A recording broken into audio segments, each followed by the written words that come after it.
Bismillahirrahmanirrahim. Ini adalah salah satu buku dari Ahmad Khodjim, salah satu penulis yang sempat digemari oleh beberapa kaula muda, bahkan digemari oleh beberapa kaula muda di universitas bertajuk Islami ya. Sangat disayangkan sekali karena ada beberapa hal yang harus dikritisi, terutama dari segi pluralisme.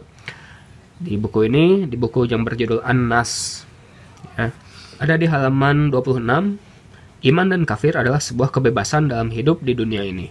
Kebebasan dalam meyakini kebenaran suatu agama. Masing-masing mendapat imbalan dan balasan dari Tuhan sebagai Raja manusia. Sekali lagi, masing-masing mendapat imbalan dan balasan dari Tuhan sebagai Raja manusia. Iman dan kafir juga tidak sama dengan pengakuan terhadap agama yang dipeluk. Artinya, kedua jenis perilaku kehidupan itu ada pada pemeluk agama apapun di dunia ini. Jadi, pemeluk agama Islam pasti ada yang beriman dan ada yang kafir. Halaman selanjutnya 27.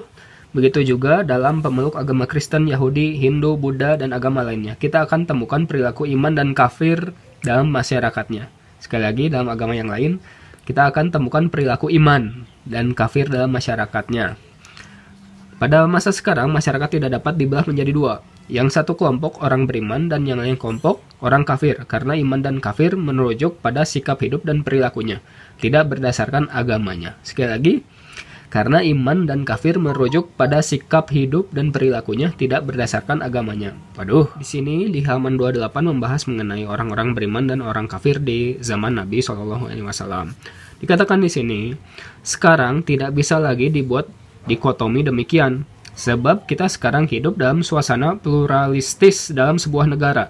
Seperti di Indonesia, agama Islam pun bukan agama yang pertama menancapkan kakinya di sini. Sekali lagi, tidak bisa dibuat dikotomi demikian, sebab kita sekarang hidup dalam suasana pluralistis dalam sebuah negara. Lalu bagaimana dengan fatwa MUI? Sebenarnya MUI sudah menfatwakan ya mengenai pluralisme itu. Bisa lihat di sini halaman 95. Pluralisme, liberalisme, dan sekularisme agama. Sini membahas mengenai dalil-dalil ya, yang tidak usah saya jelaskan. Jelas di internet juga banyak masalah ini ya. Sini lihat, pluralisme agama adalah suatu paham yang mengajarkan bahwa semua agama adalah sama. Dan karenanya, kebenaran setiap agama adalah relatif. Oleh sebab itu, setiap pemeluk agama tidak boleh mengklaim bahwa hanya agamanya saja yang benar, sedangkan agama yang lain salah. Itu pluralisme ya.